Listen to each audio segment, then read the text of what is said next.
Well, Big D back with another Masters episode. Before I bring in the night's special guest, please subscribe, like, and share the Spunky Spectrum Sports YouTube page. Already posted one video, another couple on the way. Also, check out the Big D podcast for your audio listeners on Spotify and Apple.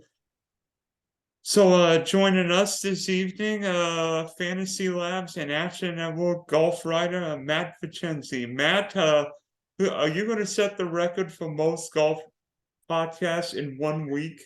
I am, and I think most golf articles and all these things. But when you asked me, I knew I had to come on because, and I know you talked about this with Tom last night. You guys both had JT, but the last time or the only time I was on your show, I picked Cameron Smith. I talked about the mullet winning the claret jug, and that's what happened. So I need some. I've been on a little bit of a cold streak, so I need to get that positive momentum going. So I'm back.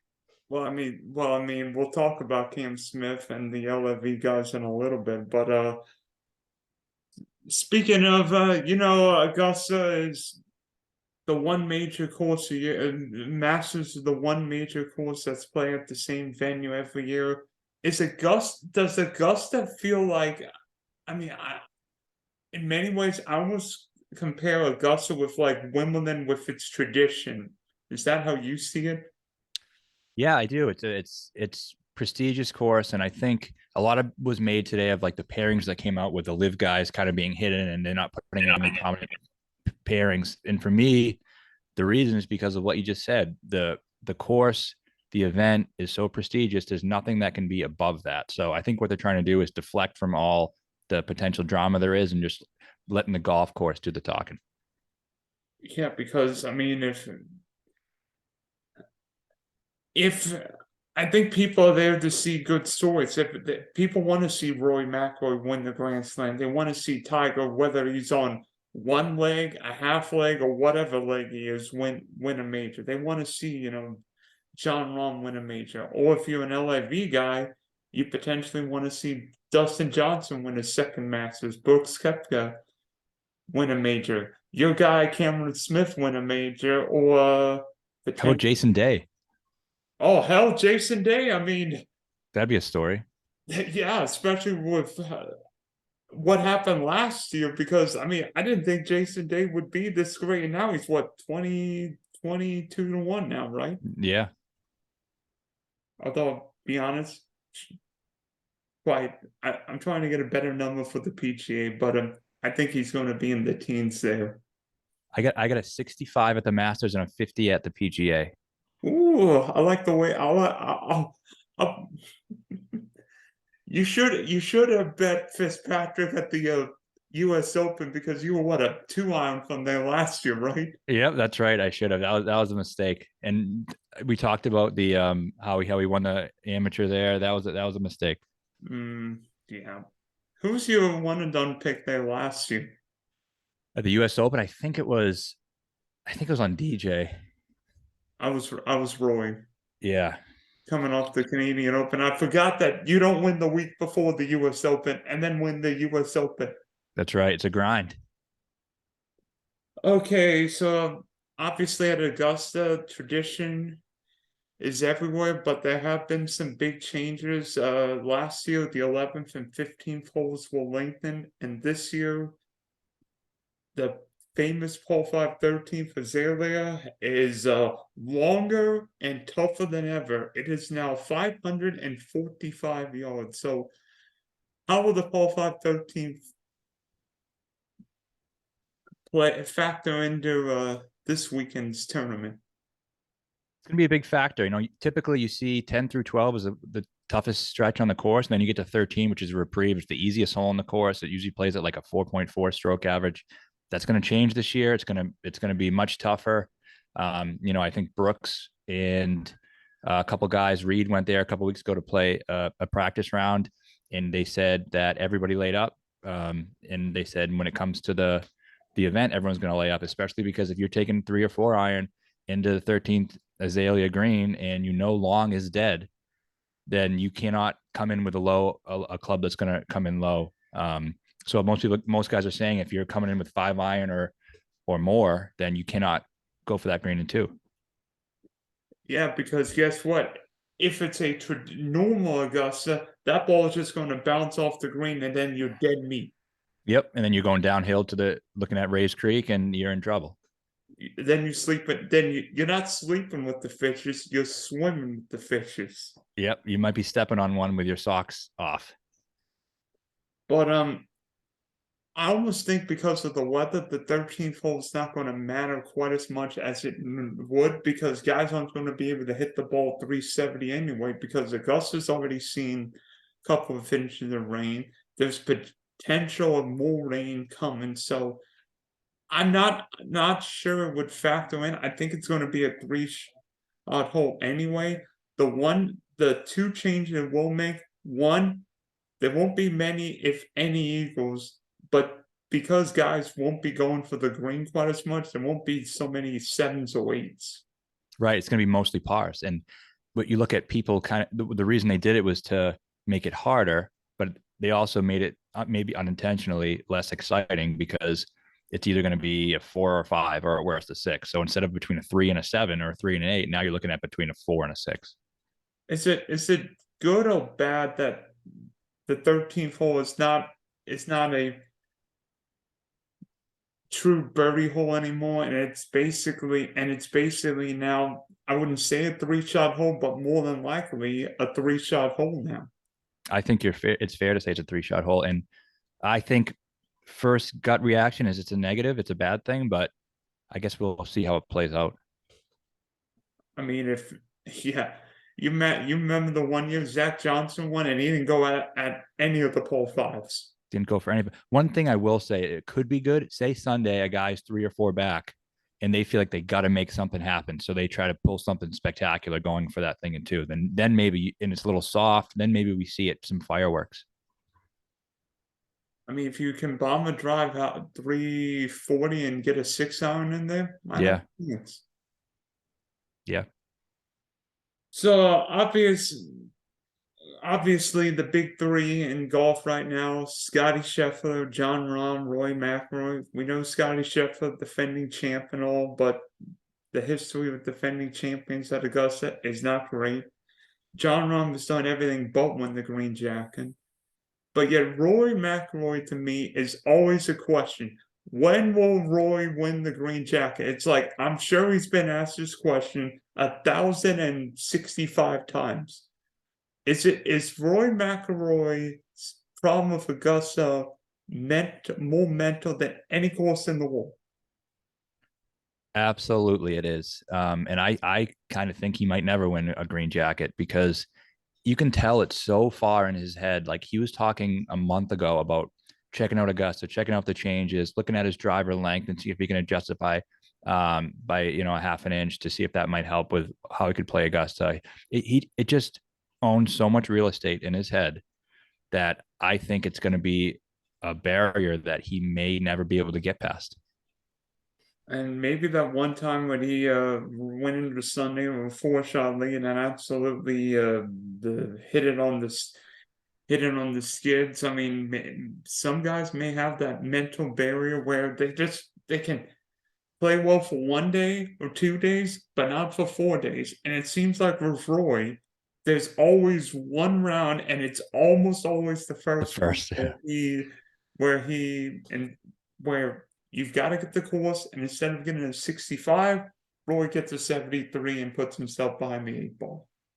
Yeah, and it's like a lot of times people were saying at all majors, not even just the Masters, that if he starts really well in round 1, then all of a sudden that's when you're going to see him starting to win these things. But we saw him do that at St. Andrews, and he started off really hot, and then he got caught. So I think he's thinking now, it's like, man, what do I have to do to win one of these things after 8 years? 9 years, because it's Not, yeah, the 14 right. PGA at Valhalla, right? Yep.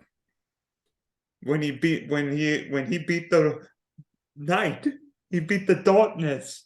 Yeah, the purple share, that was an awesome one. That was the one when you thought he was going to win 10. Yeah, and be the second coming of Tycho Phil, maybe. Yep.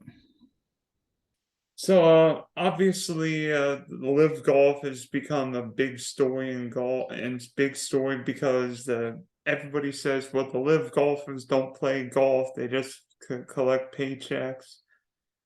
checks from whatever Saudi organization, but it seems like, I mean, there's a kind of a, I don't know what to say, a mix, because I mean, obviously Brooks Koepka won LIV Orlando last week, but what do you think about the LIV golfers heading to Augusta? Like, do you think one of the LIV golfers could put on the green jacket and shut up all the PGA lifers?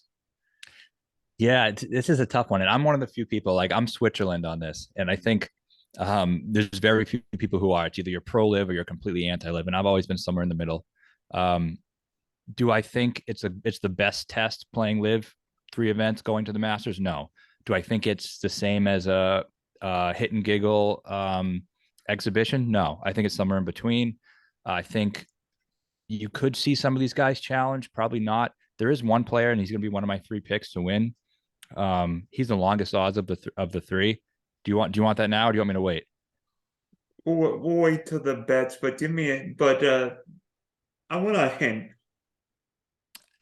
I think a live player can win, but I don't think it's DJ or Cam because I think Cam's hurt. We talked about that. I know you talked about that with Tom. I think there's just something off with him.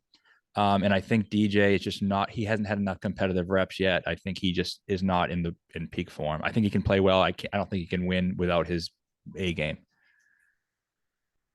Although if it's more wedge fest, we know what DJ can do with the wedges. It's always going to come down to the old man putter. Yeah. Yeah. I just think he's not, like, if this was last year when he was winning live events, I think that's fine enough in terms of form to win. I just think he's not really contending in live events right now, and I don't see how he can not contend in live event and come and win the Masters. I mean, I think a live golfer can win? Yes, but I think they need the right circumstance. I'd really love Cam Smith if he were healthy, but I don't think he's right, because all of a sudden, his number went from like 2,200 to plus 3,500, and I'm like, what the? And I'm And like, he was 16 a month ago. woof. Yeah. I'm like, what happened? But Yeah. maybe that wrist injury is an issue. Obviously, we know what DJ did winning in 2020. I mean, Brooks, I think I saw Brooks last night at like plus 3,500 after he won LIV Orlando. Now he's what, 45 or plus 5,000? Yeah. And then you look at him a month ago, he was 80, Or 85. plus 4,000. Joaquin Neiman's 55 plus 5,500, and he was actually one of my picks last year to do well. The market does not think a live guy can win. Neither does the DFS market necessarily. No, besides Smith is highly priced, but So, who is hot and who is not heading into Augusta?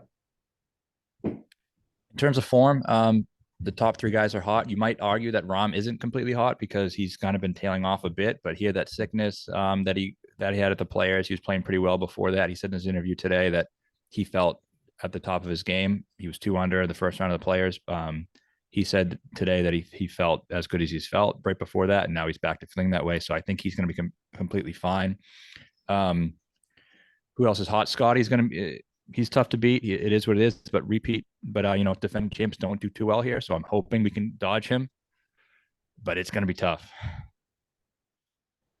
Yeah, especially because seemingly Scotty defends or almost defends. Look what he did at Waste Management when he defended, and almost defended Bay Hill and the match play. Yeah, he is. He's unbelievable right now. He's doing more than I thought he could do. Spieth's coming in relatively hot considering what he's done. Guys who aren't hot coming in, I guess JT is kind of on the down, going the opposite way, trending down. What the heck is wrong with JT? Because since the US Open, like, he'll have one good round and then hit the skids the rest of the week. Like, I don't think he's healthy. I don't need. You know what? For me, it's just hard to speculate on this, and I don't want to say anything that isn't true. But it seems like there's almost something going on with him, maybe in his personal life or something going on. I don't know if it's physical or mental or what, but it just seems like something is off. Didn't he get married in the off season? He did. So maybe that, that has an impact on guys sometimes too. Unfortunately, I think my guy Will Zalatoris would be in the knot because Oh yeah. I have no idea where he went. His putting stroke is bizarre. I don't think he's healthy. Supposedly he lost some weight last week, 7 pounds. How could he lose weight? He's 115 pounds soaking wet. I mean, they're gonna compare him with Bryce Young before too long. I don't know how. So unfortunately, and this could come back to bite me in the ass, but he's going to be a fade for me just because of all those surrounding question marks. And there's a guy like Homa who is hot, really, really hot, but doesn't have the Augusta form. And two things with home, well, a couple things with home. One, lack of major experience, lack of Augusta experience, where experience matters. Mm-hmm. And what state does Max Homa perform best in? And you could almost argue is the only state he performs well in is California, right?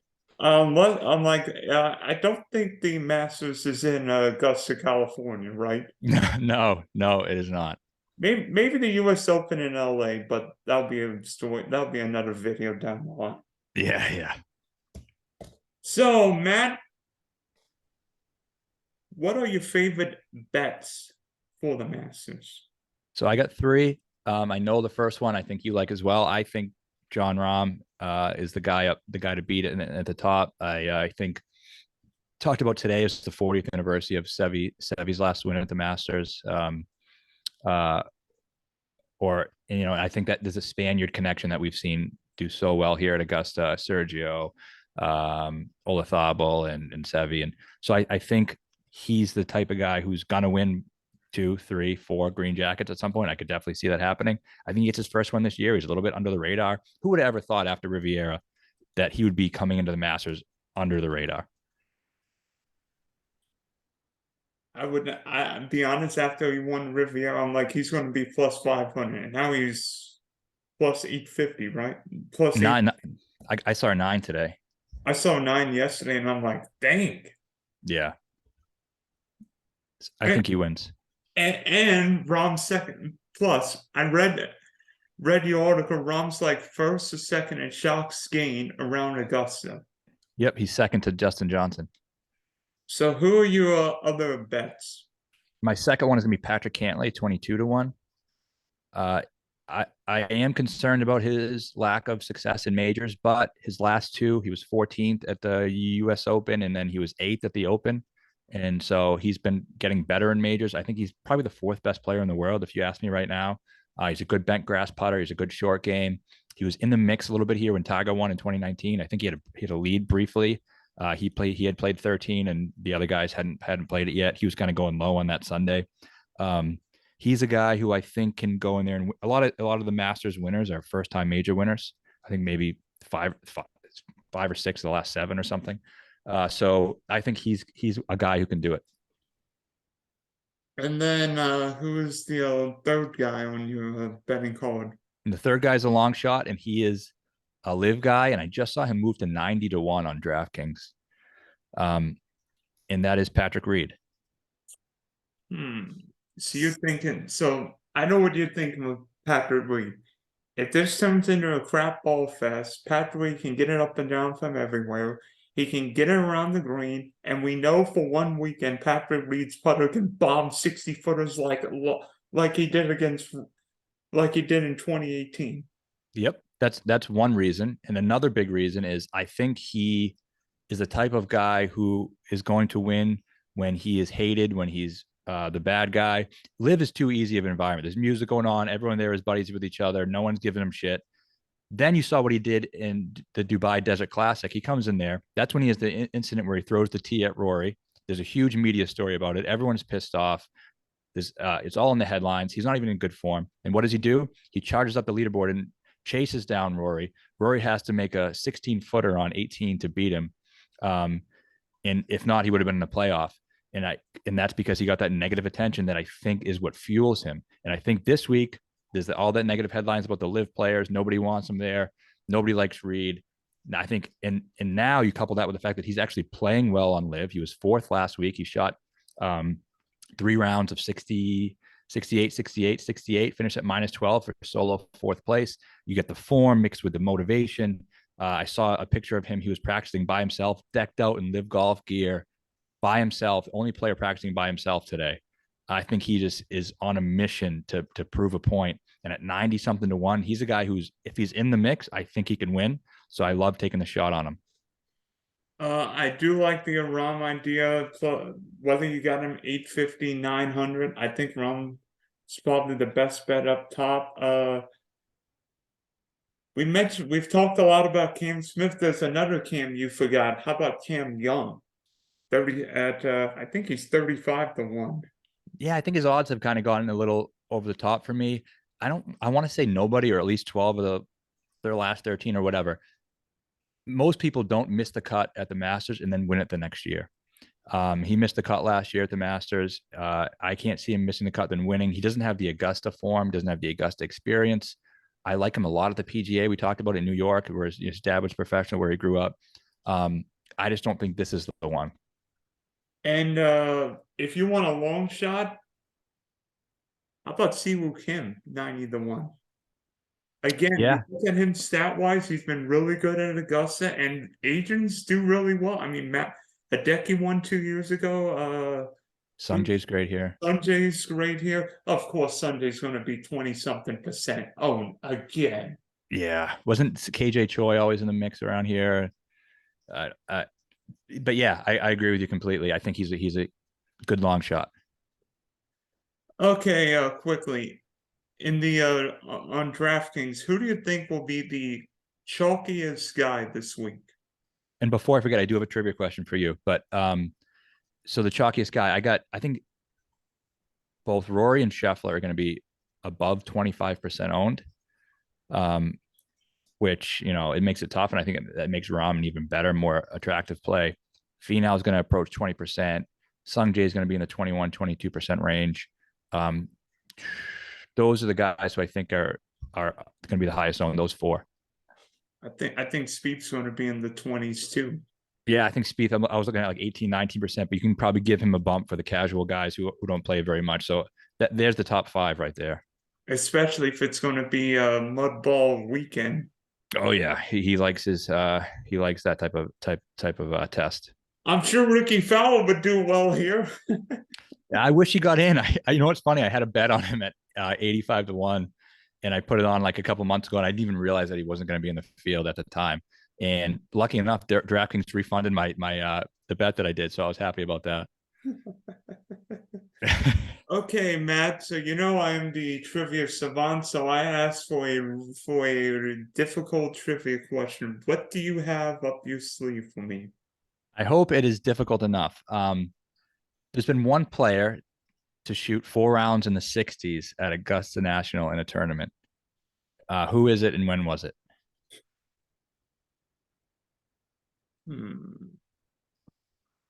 How far back do I go?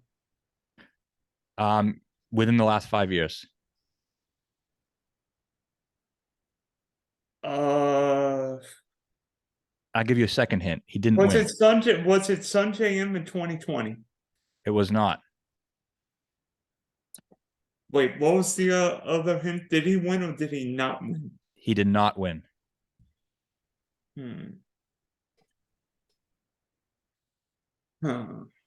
Has he won a major? Yes. Oh gosh. Well, so he didn't win. Oh boy. You're gonna kick yourself. Yeah. He won a recent major. He didn't win. We've talked about him a lot today. Was it DJ? Nope.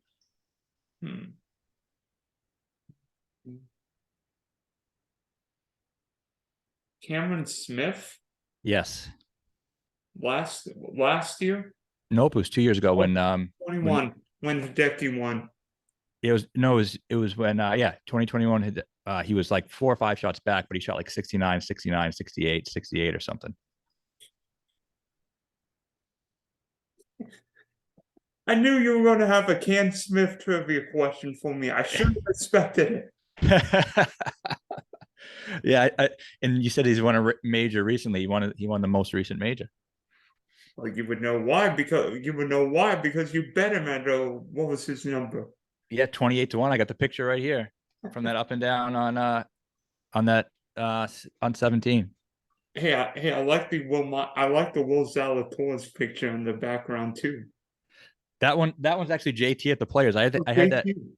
I had that I'll give you a better look at it. That was at the Players on 17 when he made the comebacker 5-footer for par. I don't know why I had it custom painted. I was just so excited when he won. I had a huge bet on him too. So those are my last two favorite big bets. All right, Matt. So ultimately, who is going to be wearing the green jacket on Sunday or Monday or Tuesday or whenever this tournament is over? I pray it's Sunday, and I'm gonna go with I like all three of those guys, but I think the best play is John Rahm. Apparently, everybody is in agreement because Tom picked him last night, you're picking him, and I'm picking him. So that means either one thing. John Rahm's either winning the tournament or he's missing the cup. Yeah, I think that's probably right. Let's hope it's the former. I mean, it's weird because last year Tom and I both picked Justin Thomas to win the PGA, and now everybody's picking Rahm to win the Masters. I mean, eventually Rahm's going to win more than one major, right? I mean, the guy's been too consistent everywhere. Like he's second, third in like every major. And I picked JT to win the PGA too. So the last time all three of us agreed, they won. Now let's do it again. I would be okay with that. And you imagine, I mean, best thing if you're a PGA Tour fan would either be like Roy, Rahm winning. The worst case scenario is Speed. somebody like Jeff Jordan Spieth, obviously. The worst case scenario is like Dustin Johnson or Brooks winning, right? Yes, or Reed probably actually. Oh well, Reed's already got a green jacket, so you imagine Champions Dinner next year, and Patrick Reed just gonna piss off everybody. Oh, how would a Reed versus Rory playoff? That's what I'm hoping. I'm gonna do a DraftKings lineup with Reed and Rory because I think they correlate with each other. They won't correlate in terms of speaking terms. No, they will not. I think Reed would love to be on speaking terms, but Rory doesn't have the time of day for him. And Rory's trying to break into Reed's closet for his green jacket. That's the only way he's gonna get one. Although, be honest, it may be a size too small for him. Yeah, yeah, I think so. All right, Matt. So thanks for hopping on. Hopefully, John Rahm makes us all happy this weekend. Let's do it, Dylan. And if that happens, I got to start coming for every single turn. We're gonna do it for the friggin' Byron Nelson Classic. Doesn't matter as long as it gets me winners. Or Heritage next week. That's gonna be a great one too. I love Harbortown elevated event. That's gonna be great.